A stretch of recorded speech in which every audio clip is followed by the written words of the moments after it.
E o Real Madrid, hein? Cara, eu esperei bastante tempo pra fazer esse vídeo, pra sair bastante notícia, pra ter conteúdo, né? Porque, cara, se eu fizesse algumas semanas atrás, tinha muita coisa pra acontecer ainda. Então eu esperei um pouco, né? Vamos dar um certo pause break em conteúdo de Copa do Mundo e falar sobre a temporada do Real Madrid. No começo da temporada, eles contrataram o Xabi Alonso. E que, na minha opinião, é um ponto meio... é uma escolha meio duvidosa. É claro que é fácil ser engenheiro de obra pronta aqui, e já que deu errado, falar simplesmente que foi uma contratação horrível, que foi uma merda, que o Xabi Alonso não era pra ter vindo, brigou com o jogador. Não é isso que eu vou fazer aqui, tá?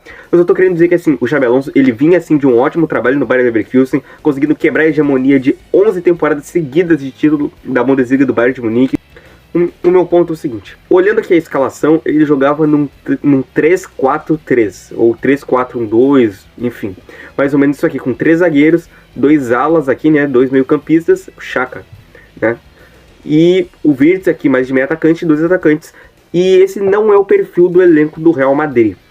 E é claro que um técnico pode ir para um time, fazer as suas contratações para conseguir mudar o elenco. A questão é que em uma temporada o Real Madrid não ia conseguir reestruturar todo o elenco para esse tipo de jogo, porque não é simplesmente adicionar um zagueiro e botar 2 laterais. Não é simples assim. É um estilo de jogo que envolve muita movimentação, muita entrega tática, e o Real Madrid tem jogadores, tem muitas estrelas, né, que é um time que, infelizmente, né, muitas estrelas não conseguem fazer isso aqui. Não conseguem ser jogadores operários, jogadores com um calibre menor, que entendem a tática e jogam pela tática, que jogam pelo time. Com muitas estrelas, todas querem brilhar ao mesmo tempo, mas no fim nenhuma consegue brilhar de verdade. Uma acaba ofuscando a outra. Aqui no meio campo, principalmente nas alas, são posições complicadas, e na zaga também, porque o Real Madrid tá com uma defesa instável há umas boas temporadas, já com o Ancelotti já era assim. O Militão tá sempre lesionado, eles não tinham muitos zagueiros, tava sempre faltando zagueiro, né? E é algo que complicaria a vida do Xabi Alonso, porque ele tentou fazer mais ou menos isso aqui no Real Madrid.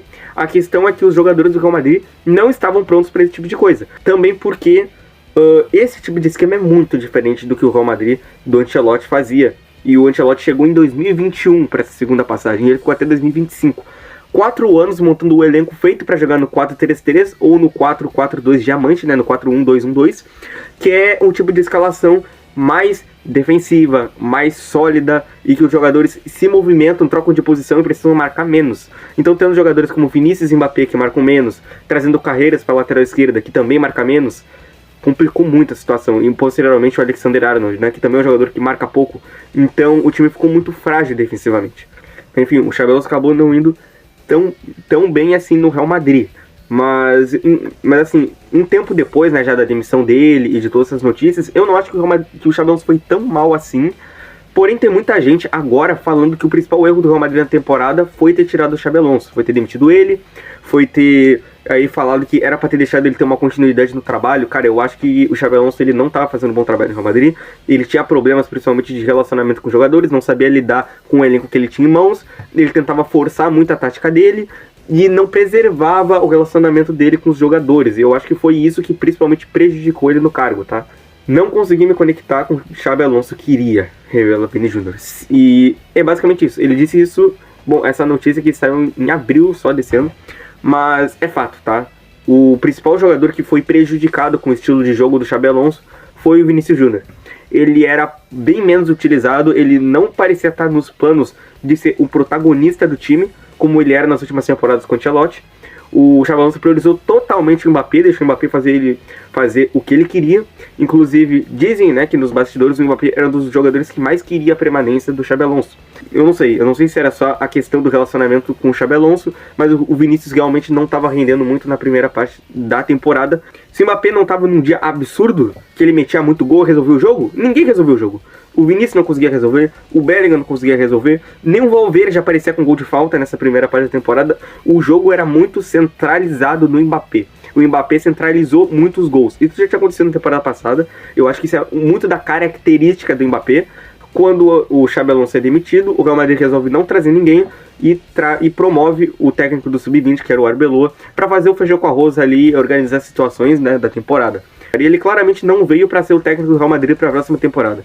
Ele veio aqui para tapar buraco mesmo, e ele meio que conseguiu gerir melhor o elenco do que o Xabi Alonso conseguiu gerir, conseguiu ter uma boa relação com o Vinícius, conseguiu fazer com que o Mbappé metesse gol, mas nessa segunda metade da temporada o Mbappé jogou bem menos, né? Ele teve coisa de 2, 3 lesões ali, mais ou menos. E, enfim, esse aqui foi o técnico do Real Madrid até o fim da temporada. Mas todo mundo sabia que o Real Madrid não ia permanecer com ele para a próxima temporada, né? Sendo resultadista, né? O que aconteceu com o Real Madrid?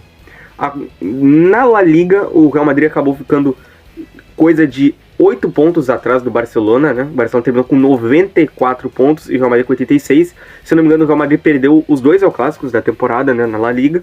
E acabou, nas últimas 3, 4 rodadas, acabou ficando bem distante aqui. O Barcelona teve uma temporada absurda, de fato. E o Real Madrid acabou ficando longe. O maior problema desses resultados do Real Madrid é que o Real Madrid não ganhou um título há 2 temporadas, né? O último título deles foi a Supercopa da UEFA da temporada 24-25. Champions League, né?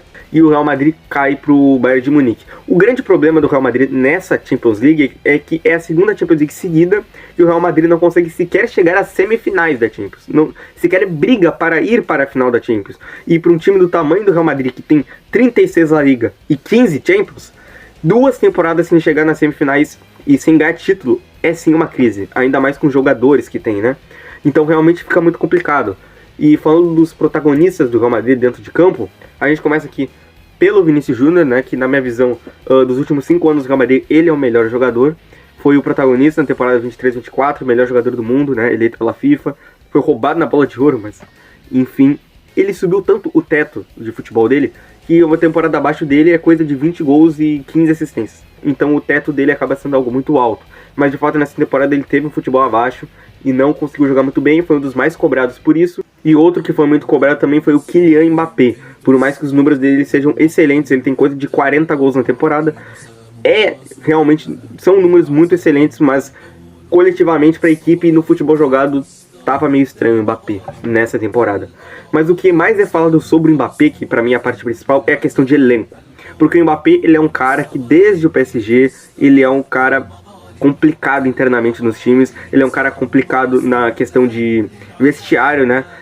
Quando ele se torna o líder do vestiário, ele meio que quer mandar em tudo. Lá no começo ele estava meio isolado, porque era temporada de adaptação, mas ele acabou se tornando os líderes técnicos do elenco e ele acabou, eu acho que o elenco realmente do Real Madrid está bem dividido por causa do Xabi Alonso, sim, mas também por causa do ego de alguns jogadores, principalmente do Mbappé na minha visão, que sinceramente tem até o meme do Mbappé ditador, né? Porque o Mbappé realmente centraliza tudo pra ele e isso pode ser um problema pra qualquer time, né? Então, por mais que ele tenha bons números, eu acho que tem gente que tá pegando demais no pé do Mbappé, porque ele fez uma ótima temporada, mesmo com seus problemas, mesmo centralizando todos os gols da equipe, se não é ele jogar, ninguém joga, mesmo com questão de ego, que eu tenho certeza que deve ter tido alguma coisa lá, assim como teve no PSG. Não é muito normal esse tipo de coisa e que isso com certeza atrapalha o desempenho coletivo de qualquer equipe, né? Eleições do Real Madrid.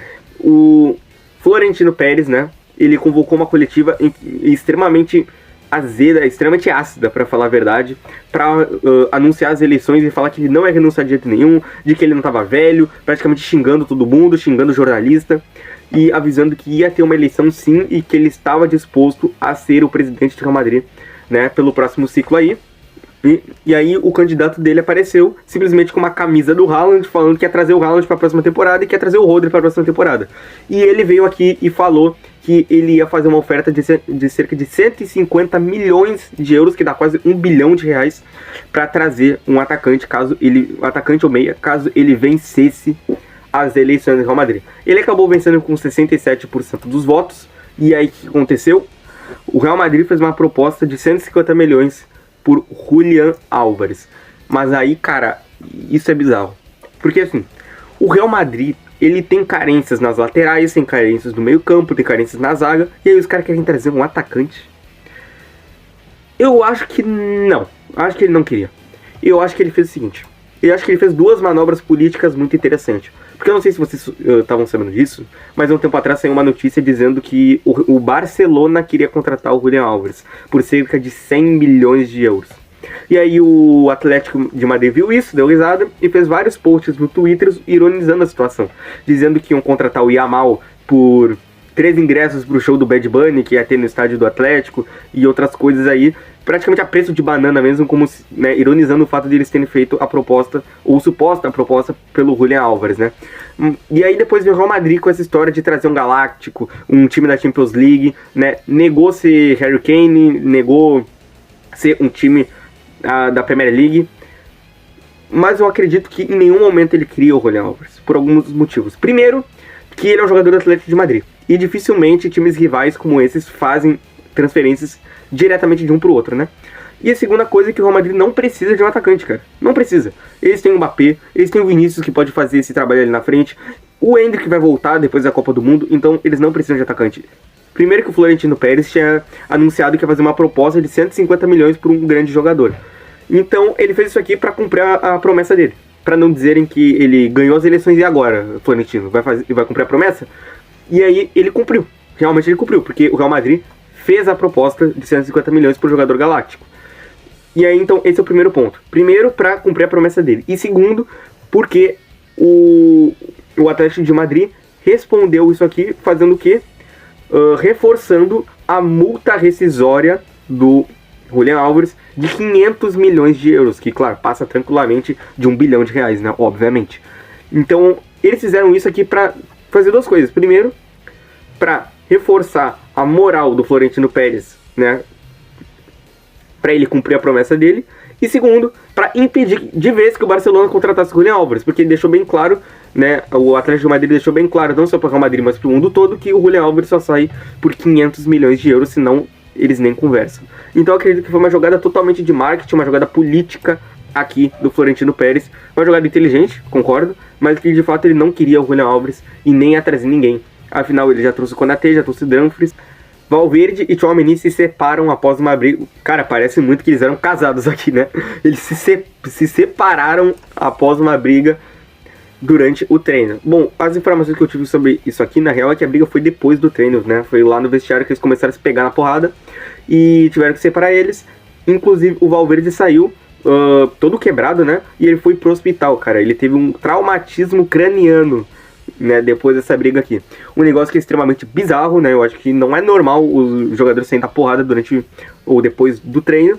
E sinceramente eu acredito que isso exemplifica muito como tá o mental dos jogadores. Eu acho que isso atrapalha muito no desempenho deles dentro de campo. Por isso que eles não conseguiram brigar praticamente por título nenhum nessa temporada, por mais que o elenco seja extremamente forte. Tiveram os problemas técnicos dos próprios jogadores, tiveram um problema mental e de elenco, e tiveram os problemas táticos do Xabi Alonso, principalmente no começo da temporada. Então eu acredito que isso aqui seja um reflexo da temporada do Real Madrid, e que é algo que eles precisam muito resolver. O que acontece? Mourinho é o favorito de Florentino Pérez para assumir o Real Madrid. Isso aqui foi 28 de abril, tá? Mas já saíram notícias mais recentes, né, confirmando. Ele vai ser o próximo técnico do Real Madrid, afinal o Florentino Pérez venceu as eleições. Só que aí existe algo muito complicado, né? Ele era técnico do Benfica na última temporada, que enfrentou o Real Madrid nos 16avos da Champions, se não me engano. E, cara, e na fase de Liga também. Só que é complicado, cara, porque o Mourinho, ele é um técnico muito complicado de vestiário. Ele já arranjou briga com diversos jogadores e com outras pessoas, com técnicos de outros times. Ele é um cara de coletivas complicadas, é como se fosse um show as coletivas dele, né? Ele aproveita muito dos microfones para pegar a atenção, chamar a atenção e etc. E fazer a narrativa rodar ao redor dele. Ele é um cara bem... ele é um cara com um extra-campo muito forte. Só que aí eu fico me perguntando, num time totalmente estrelado como esse, um time que vem de instabilidades internas de relacionamento de jogadores, um time que precisa de alguém para botar ordem na casa, reestruturar a moral dos jogadores. Será que vai dar certo o Mourinho? Ainda mais mexendo com esse ego gigantesco desses jogadores, será que vai funcionar? Não só isso, mas falando de futebol, né? O Mourinho não tem uma boa temporada desde, sei lá, da temporada 18-19, que foi a última temporada dele, ou 17-18, do Manchester United. Desde aquela época ele não tem um bom trabalho. Em 19-20 ele vai pro Tottenham, tem um mau trabalho, depois ele vai para outros times aí. Tava no Fenerbahçe, foi demitido do Fenerbahçe recentemente, foi pro Benfica, não conseguiu sequer ser campeão da Liga Portuguesa, até que fez um bom trabalho na Champions, mas ele não tem um grande trabalho há quase 10 anos, cara. Então eu acho complicado trazer ele de novo. É claro que tem um lado que, por exemplo, o Ancelotti veio pro Real Madrid em 2021 depois de maus trabalhos no Everton. Então não é impossível que depois de maus trabalhos ele faça um grande trabalho, ainda mais que ele tem grandes jogadores na mão dele para a próxima temporada. Mas será que ele vai conseguir conciliar os egos dos jogadores e fazer com que um time que ele não montou jogue bem, ainda mais considerando que ele não tem uma boa temporada há quase 10 anos, acho difícil. Então não tenho certeza se essa aqui foi a melhor escolha, se o Mourinho e o Florentino vai dar certo. De novo, né? Eles chegaram em semifinal de Champions, ganharam La Liga com 100 pontos, então foi um ótimo trabalho. Cristiano Ronaldo meteu gol pra caramba. Mas será que vai dar certo a nível europeu dessa vez? Será que ele vai conseguir conciliar os egos dos jogadores e fazer com que o vestiário funcione? Não sei. Não saberemos até ver isso aqui ser provado na prática, beleza? E esse aí foi o vídeo. O que tu acha sobre o Real Madrid? O que tu imagina sobre o futuro? Porque o futebol europeu tá de cabeça pra baixo. O PSG virou o Real Madrid virou o PSG. Tá uma bagunça isso aqui. O Real Madrid cada dia sai uma notícia diferente com uma bizarrice. Será que o Mourinho no Real Madrid vai dar certo? Vamos descobrir isso no futuro. Eu tenho minhas dúvidas, mas vamos ver isso depois da Copa do Mundo. Eu sou o Arthur, esse aqui é o FuteArt. E eu vou fazer conteúdo sobre Copa do Mundo e posteriormente sobre futebol europeu, sobre outras questões interessantes aí. Beleza? Brasil, Marrocos eu pretendo fazer vídeo também. Então é provável que saia hoje ou amanhã. Beleza? Falou aí.